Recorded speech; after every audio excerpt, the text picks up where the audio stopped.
In AFL today, all the top action from round 7. Today, I saw Tony Lockett at his best. It was fantastic. Well, we're about to share that with you. Thanks, Bruce. We look forward to Sports World in the morning at 9 o'clock. Well, down at Moorabbin, Tony Lockett came back after missing the first 6 rounds of the season. Nicky Winmar as well, and they jam-packed Moorabbin to see the game against the Adelaide Crows, experiencing Moorabbin for the first time in their short AFL history. Well, at quarter time, the Saints already had the jump on the visitors and led 7-3 to 1 behind. We're going to pick up play in the second quarter. It certainly was the Tony Lockett show down there, but there were other stars as well. Russell Morris, absolutely superb. And we pick it up with 15 and a half minutes to go to half-time, and St Kilda leading by a long way. And with Bruce in the commentary box, Peter McKenna. Well, he's one out Lockett on Hughes. If he kicks it quickly, there's the kick. Lockett takes front position. Here he comes. Ooh, pushed out. Yes, a free kick to Lockett, given away by Hughes. No doubt about that free kick. And well, I suppose he was either going to take the mark, and Hughes was committed. A show of strength by Lockett, and he took front position, and that's why he got the free kick.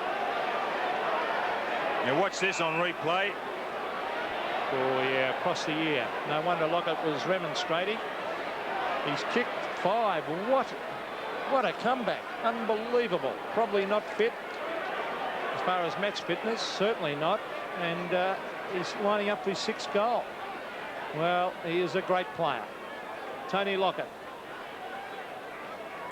With the Saints' 9th goal. There's the kick. Oh, another poster.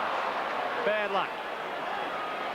And he's got enough pride to be very, very dirty on that. He's racing down to say a few words, I think.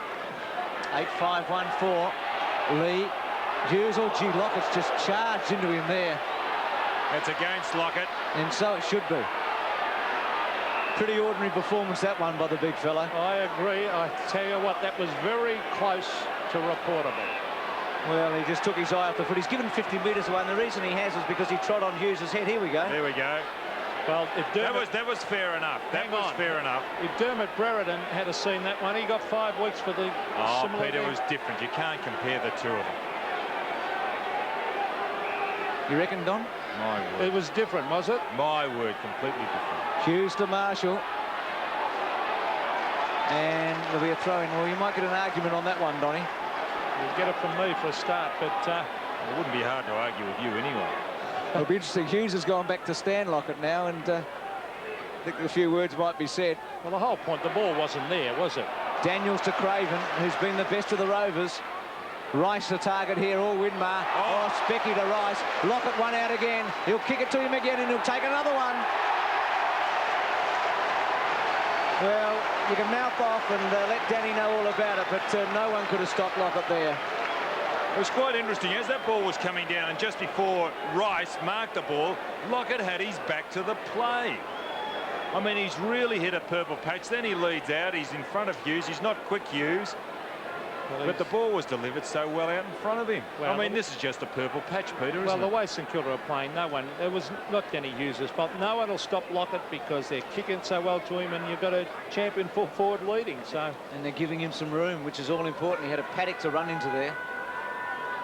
Okay, Lockett for goal number 6. He's got it.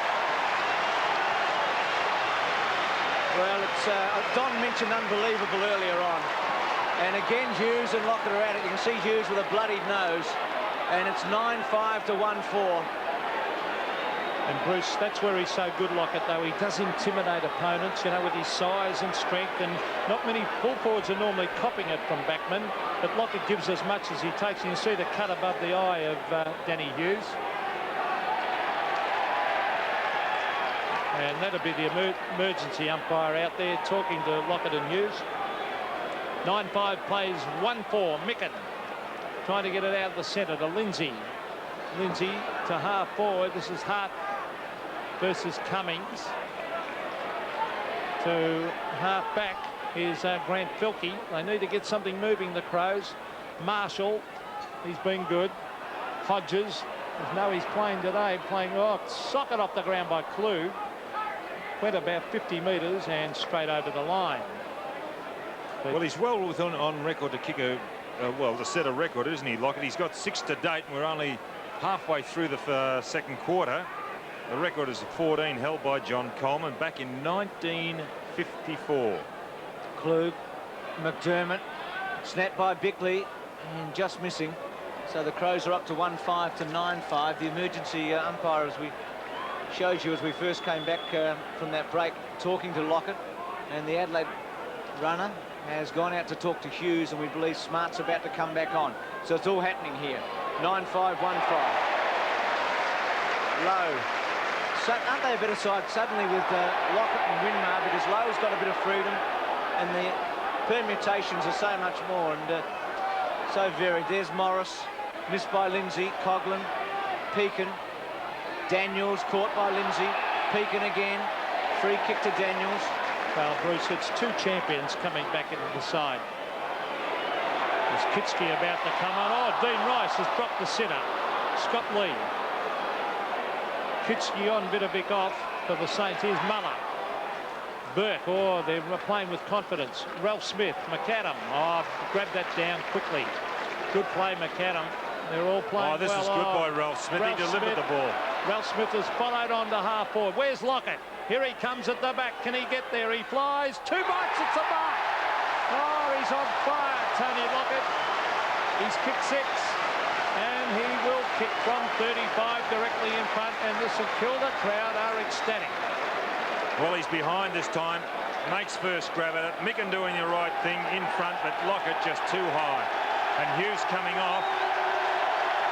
Well, that's Smart coming on now. Whether they bring Smart back onto Lockett or make a change, we'll just wait and see. Well, I feel for Hughes at the moment. So do I. Pretty ordinary effort to pull him off under those circumstances. I reckon that is the worst thing I've seen in years. That, I really do. To drag a man off in front of the St Kilda stand. Here's Lockett, by the way, having a kick. And he has put it through. 7 goals, Tony Lockett. St Kilda 10-5 to 1-5. Well, Smart looks like he's going to go on the half-back line. Maynard has got the job. Don, I cannot believe a coach would drag a player yes, off but like Peter, that. no, in all fairness, now listen, Smart was warming up on the boundary line before Lockett had taken that mark. So obviously they were going to make a move. Get Hughes off, put Maynard to full back, and Smart will probably go half back.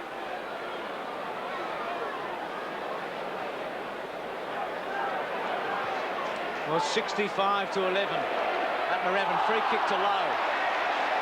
And the wheels have just fallen off for Adelaide. Well, I think that's the most belittling thing I've seen in a long time. I really mean that, to do that to a player. To have Hughes dragged off under those circumstances. Here's Maynard. Free kick to Lockett against. Shepherding. You can see there that Maynard and Micken were in front and behind play. Lockett was shepherded off the ball.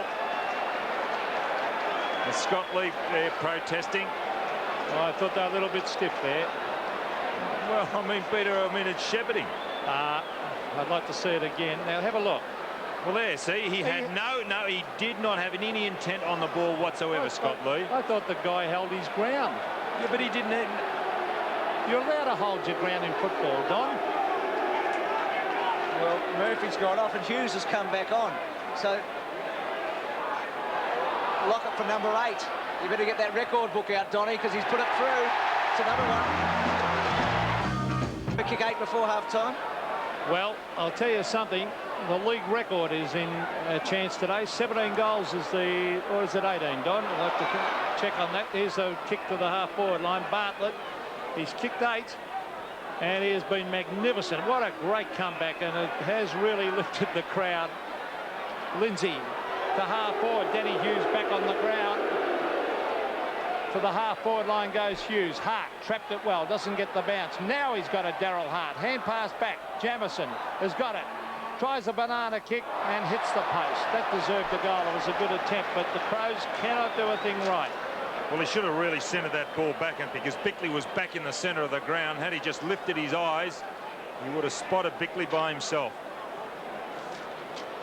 Frawley. Low the target. Bartlett makes front position and Micken. Now McGuinness. Harvey. Pressure from Bickley. Harvey taps it to Pekin. Bickley hangs in there now. Winmar, who was electrifying in the first quarter. Here's Filkey. Kick to centre half forward. Taken by Hart, who's worked pretty hard. Hodges the target, but poor kick. It never got to him. I'm thinking of that league record, Bruce. It's 18 goals by Fred Fanning of Melbourne. Gordon Coventry kicked 17. So, like, he's got 8 now. And you kicked 16. And yeah, got 16 once. But I tell you what, you've got to kick well and play well. And the way he's going, he could do it today, Tony Lockett. And no doubt they'll be looking for him now. Here's Tregenza receiving from Hughes to the half-forward line, and the mark taken by Muller, and all these St Kilda players lifting. Muller to the centre of the ground. Robert Harvey, good mark. Wide, oh, they got wide. Ralph Smith trying to soccer it off the ground. McGuinness tackled beautifully. Craven ridden into the ground, but certainly not a free kick deserved there. McAdam, where's Lockett? Lockett's gone back. Here's McAdam going short to Lockett. There is nothing you can do about that, Rodney Maynard. well, Maynard was in front, wasn't he? I mean, Lockett went back, then he went forward. I mean, the McAdam on the break, no pressure whatsoever. But the tackle started back here with Ralph Smith in the centre of the ground. The way he disposed of the Adelaide player, and St Kilda capitalised on it. They're just doing everything right, St Kilda. 10 marks to Lockett. This is a sensational display by the big full forward, no doubt about that. Coming back from a serious back injury. Can he kick his 9th? Oh, I think he's done it. Yes! 9 goals to Tony Lockett. 12-5 the Saints. Adelaide 1-6. Well, they're just starting to go away to St Kilda now. There was a tackle. Craven getting onto it. Morris, now McAdam. And McAdam using what speed. Then he goes for a bounce, confident. Then he decided to chip it, and Lockett was behind Maynard, went left, right, then John went out in front. 77-12. 77-12 here. Hughes at centre half forward. Good looking kick. Just missing. Don starting to go away, the Saints. Really, Bruce? I think they were starting from about 2 minutes in the first quarter. Danny Hughes, they should use him on the ball because he has got a lot of strength and guts. 12-5, 1-7. Micken and Bartlett stood their ground. Tregenza trapped it. Bartlett caught by Pekin. Daniels to Winmar. Where's Lockett again? One bounce. Kicks it sideways. Lockett the target. Will this be 10? One hand, no grab. Chance for Lee. Bustled out of it. Rice in there. And can he kick 10 before half-time? That's the big question. Well, we're just looking at these records. We go way back to 1945. Sel Murray kicked 10 for Richmond. Peter Hudson 10 against Richmond. In 71? And Robert Walls for Carlton, also against Richmond in 76. That's all before half-time, Don, is it? OK, McAdam. To the goal square. Lockett and Maynard. He's got it again. Well, won't this be a celebration? Here it is, number 10. He's put it through. No, he's going to have to come back. Well, an anti-climax suddenly. Couldn't play on after taking a mark. Well, the umpire must have blown time on, did he? Because he took the mark and immediately raced out to the right. I can never understand that one, to be quite honest. Maybe the player was taking the mark and he had to get the OK, but... Well, there's the angle. I've got a feeling... Well, you see how fit he is. He's got his hands on his knees, Lockett, so he's blowing pretty hard. Well, I've never... Here he goes, running out to the right to straighten up and kicks into the man. But I've never watched a game or commentated on a game when I've seen a player really in a position to break the league record like this. Now, 18 has stood for a long, long time, and he's got a genuine chance today. Smart and Morris. Morris off the ground for another one. It's all happening for the Saints. It's raining goals here. Today's game is part of the Carlton and United Breweries 1991 AFL Premiership season. Well, 25,390 people at Moorabbin absolutely loved it. I suppose 390 might have been Adelaide people, but St Kilda with 24-18, 162 to Adelaide 4-7-31. A margin of 131 points is an all-time club record for the Saints. Lockett had 9 to half-time, but actually only kicked 3 in the second half for a total of 12, so Fred Fanning's record still stands. But just an all-round performance by St Kilda, and Lockett perhaps... Lockett made a sensational return, kicking 12 goals against the hapless Crows. Lockett in his first match of the season was magnificent, with 9 goals to half-time as the Saints recorded their biggest ever win. If St Kilda supporters were at all concerned about the possible adverse effects a lack of match practice may have on their star full forward Tony Lockett, their concerns were laid to rest in the opening seconds. What a dream start. Also making his return after serving a 10-match suspension, Nicky Winmar, who together with Lockett tore the heart out of Adelaide in the first quarter. Well, the two heroes. Lockett's dominance was so complete that he had 3 opponents to half-time, the Saints delivering the ball to him whenever they saw the opportunity. His strength was overwhelming and great frustration, particularly to his second opponent, Danny Hughes. The Spearhead had 4 goals to quarter-time, adding a further 5 in the second term, in one of the most remarkable comebacks in league football. Adelaide simply couldn't get into the game, playing the flanks, while the Saints were far too direct and had the match wrapped up by the long break. The only real interest remaining, just how many goals Lockett could kick. Record book out, Donny, because he's put it through. Although the big man's work rate dropped in the second half, the Saints' onslaught didn't, with a great deal of credit also going to the backmen, who were well on top throughout, restricting Adelaide to just 4 goals in 100 minutes of football. Lockett did manage 3 goals in the second half to finish the afternoon with 12, and it was he and Winmar, the favourite sons returning, who were given a hero's send-off as the Saints gave the Crows a thumping.